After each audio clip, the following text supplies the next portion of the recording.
Hello ನಮಸ್ತೆ friends, ಇವತ್ತು ನಾನು ಹೋಳಿಗೆ ಸಾರನ್ನು ಹೇಗೆ ಮಾಡೋದು ಅಂತ ತೋರಿಸ್ತಾ ಇದ್ದೀನಿ. ಒಂದು ಬಟ್ಲ ಕಡಲೆಬೇಳೆ ತೊಗೊಂಡಿದ್ದೀನಿ. ಇದು ಚೆನ್ನಾಗಿ ಕ್ಲೀನ್ ಮಾಡಿದ್ದಿದೆ. ಇವಾಗ ನಾನು ಇದು ಕಡಲೆಬೇಳೆ ತೊಳ್ಕೊತಾ ಇದ್ದೀನಿ ಫ್ರೆಂಡ್ಸ್. ಎಲ್ಲಮ್ಮ ಒಂದು ಏನಾದರೂ ಪೂಜೆ ಅದು ಮಾಡುವಾಗ ನಮ್ಮಲ್ಲಿ ಕಡಲೆಬೇಳೆ ಹೋಳಿಗೆಯನ್ನು ಮಾಡ್ತೀವಿ. ಇದು ತೊಳೆದ್ಕೊಂಡಿದ್ದೀನಿ. ಇವಾಗ ನಾನು ಒಂದು ಗ್ಲಾಸಷ್ಟು ನೀರು ಹಾಕ್ತಾಯಿದ್ದೀನಿ ಫ್ರೆಂಡ್ಸ್. ಇದಕ್ಕೆ ನೀರು ಮತ್ತು ಸ್ವಲ್ಪ ಎಣ್ಣೆಯನ್ನು ಹಾಕೋಣ.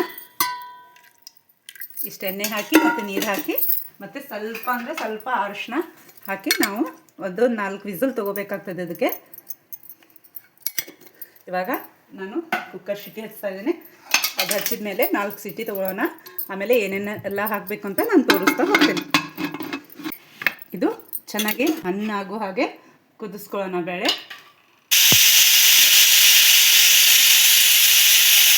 ಇವಾಗ ಇದು ಸಾರಿಗೆ ಮಸಾಲೆ ರೆಡಿ ಮಾಡ್ತಾ ಇದ್ದೀನಿ. 1 ಟೇಬಲ್ ಸ್ಪೂನಷ್ಟು ಜೀರಿಗೆ, 2 ಕರಿಮೆಣಸು ಮತ್ತು 2 ಲವಂಗ, ಅರ್ಧ ಇಂಚಷ್ಟು ದಾಲ್ಚಿನ್ನಿ, 1 ಏಲಕ್ಕಿ ಮತ್ತು ಇದು ಹೂಕೋಸು. ಇದು 1 ಸ್ಪೂನಷ್ಟು ನಾನು ಮೆಂತ್ಯಕಾಳು ತೊಗೊಂಡಿದ್ದೀನಿ. ಇವಾಗ ಇದು ಹೇಗೆ ಮಾಡೋದು ಅಂತ ತೋರಿಸ್ತೇನೆ ಬನ್ನಿ. 1 ಟೊಮೆಟೊನ್ನು ಮತ್ತು ಸ್ವಲ್ಪ ಕೊಬ್ಬರಿ ಮತ್ತು ಉಳ್ಳಾಗಡ್ಡಿ ಮತ್ತು ಸ್ವಲ್ಪ ಹುಣಸೆ ಹಣ್ಣು ಮತ್ತು 6-5 ಇದು ಹಸಿಮೆಣಸಿನ್ಕಾಯಿ, 4 ಬೆಳ್ಳುಳ್ಳಿ, ಒಂದು ಸ್ವಲ್ಪ ಅಲ್ಲ ತೊಗೊಂಡಿದ್ದೀನಿ. ಇವಾಗ ಸ್ವಲ್ಪ ಎಣ್ಣೆಯನ್ನು ಹಾಕೊಳ್ಳೋಣ. ಸ್ವಲ್ಪ ಎಣ್ಣೆಯನ್ನು ಹಾಕ್ಕೊಂಡಿದ್ದೀನಿ. ಇದು ಹವೇಜ್ ಕಾಳು ಹಾಕ್ತಾಯಿದ್ದೀನಿ ಫ್ರೆಂಡ್ಸ್. ಚೆನ್ನಾಗಿ ಹುರ್ಕೊಳ್ಳೋಣ ಇದೆಲ್ಲ ಮಸಾಲೆಯನ್ನು ಹಾಕಿ. ಮತ್ತು ಇದು ಆವಾಗಲೇ ತೋರಿಸಿದಂಥ ಒಣ ಮಸಾಲೆ ಇದೆ, ಚೆನ್ನಾಗಿ ಫ್ರೈ ಮಾಡ್ಕೊಳ್ಳೋಣ. ಎಣ್ಣೆಯಲ್ಲಿ ಸ್ವಲ್ಪ ಫ್ರೈ ಮಾಡಿ ಸ್ವಲ್ಪ ಎಳ್ಳನ್ನು ಹಾಕ್ತಾಯಿದ್ದೀನಿ. 1 ಟೇಬಲ್ ಸ್ಪೂನಷ್ಟು ಎಳ್ಳನ್ನು ತೊಗೊಂಡಿದ್ದೀನಿ. ಬಿಳಿ ಎಳ್ಳು ಮಿಕ್ಸರ್ ಜಾರಿಗೆ ಕಟ್ ಮಾಡಿದಂಥ ಕೊಬ್ಬರಿ ಹಾಕ್ತಾಯಿದ್ದೀನಿ.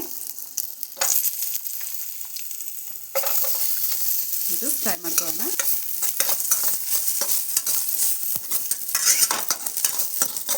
ಮತ್ತು ಹಸಿಮೆಣಸಿನ್ಕಾಯಿ ಮತ್ತು ಬೆಳ್ಳುಳ್ಳಿ, ಹಸಿಮೆಣಸಿನ್ಕಾಯಿ ಮತ್ತು ಬೆಳ್ಳುಳ್ಳಿ 2 ಹಾಕಿದ್ದೀನಿ ಫ್ರೆಂಡ್ಸ್. ಇದು ಚೆನ್ನಾಗಿ ಕೆಂಪು ಆಗೋ ಹಾಗೆ ನಾವು ಫ್ರೈ ಮಾಡ್ಕೊಳ್ಳೋಣ. ಒಂದೊಂದಾಗಿ ಹಾಕುವಂತ ಹೋಗೋಣ. ಕಟ್ ಮಾಡಿದಂಥ ಉಳ್ಳಾಗಡ್ಡಿ ಹಾಕ್ತಾಯಿದ್ದೀನಿ.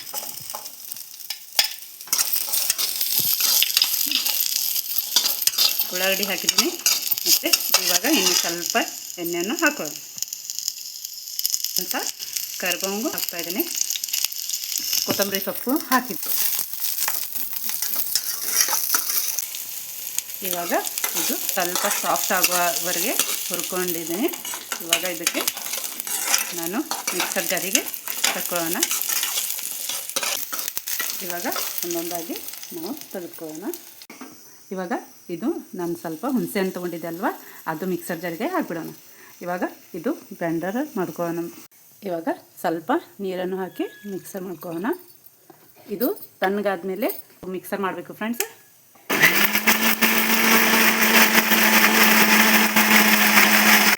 ಈ ಥರ ಮಿಕ್ಸರ್ ಮಾಡ್ಕೊಂಡಿದ್ದೀನಿ, ಚೆನ್ನಾಗಿ ರುಬ್ಕೊಂಡಿದ್ದೀನಿ ಫ್ರೆಂಡ್ಸ್.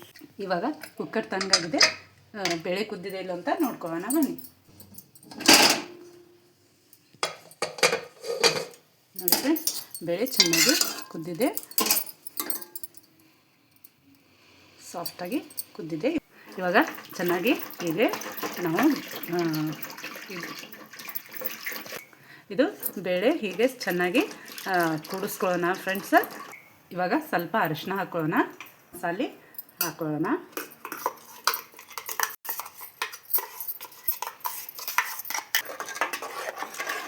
ಹೀಗೆ ಎಲ್ಲ ಮಿಕ್ಸ್ ಮಾಡೋಣ.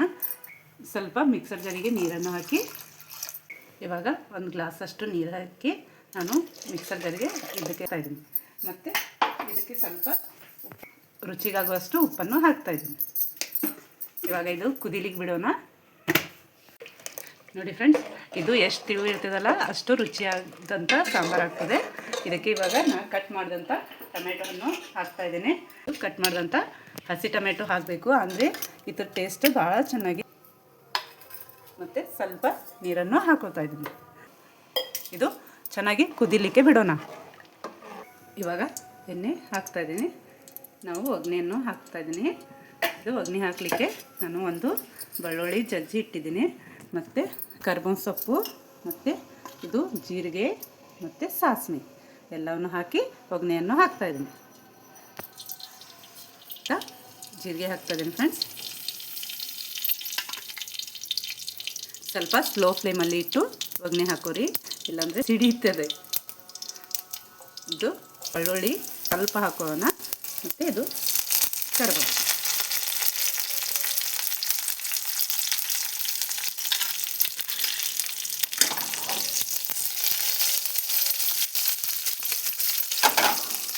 ಫ್ಲೇಮ್ ಬಂದ್ ಮಾಡಿದ್ದೀನಿ. ಇವಾಗ ಸಾಂಬಾರು ಕುದೀತಾ ಇದೆ ಫ್ರೆಂಡ್ಸ್. ಇದಕ್ಕೆ ನಾನು ಇದು ಒಗ್ಗರಣೆ ಹಾಕಿದ್ದು ಎಲ್ಲವನ್ನು ಹಾಕೋಣ. ಇವಾಗ ಇದಕ್ಕೆ ಸ್ವಲ್ಪ ಮುಚ್ಚಿ ಇಡೋಣ. ಇರೋ ಸಾಂಬಾರಿಗೆ ಸ್ವಲ್ಪ ಬೆಲ್ಲ ಹಾಕಿದ್ದೀನಿ ನೋಡಿ ಫ್ರೆಂಡ್ಸ್. ಹೀಗೆ ಚೆನ್ನಾಗಿ ಕುದ್ದ ಮೇಲೆ ಇದು ಸಾಂಬಾರು ರೆಡಿಯಾಗಿದೆ ನೋಡಿ, ಎಷ್ಟು ಚೆನ್ನಾಗಿ ಕಾಣಿಸ್ತಾ ಇದೆ. ಇವಾಗ ಕಟ್ಟಿನ ಸಾರು, ಹೋಳಿಗೆ ಸಾರು ರೆಡಿಯಾಗಿದೆ ಫ್ರೆಂಡ್ಸ್.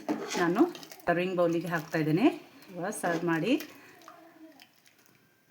ಇವಾಗ ನಾವು ಮಾಡಿದಂಥ ಸಾಂಬಾರಿಗೆ ಮತ್ತು ರೈಸ್ಗೆ ಸ್ವಲ್ಪ ತುಪ್ಪವನ್ನು ಹಾಕಿ, ಇದು ತುಪ್ಪ ಮತ್ತು ಸಾಂಬಾರು ಜೋಡಿ ತಿನ್ನಲಿಕ್ಕೆ ರೈಸ್ ರೆಡಿಯಾಗಿದೆ ಫ್ರೆಂಡ್ಸ್. ಇದು ಭಾಳ ರುಚಿಕರವಾದ ಸಾಂಬಾರು ಮತ್ತು ರೈಸ್.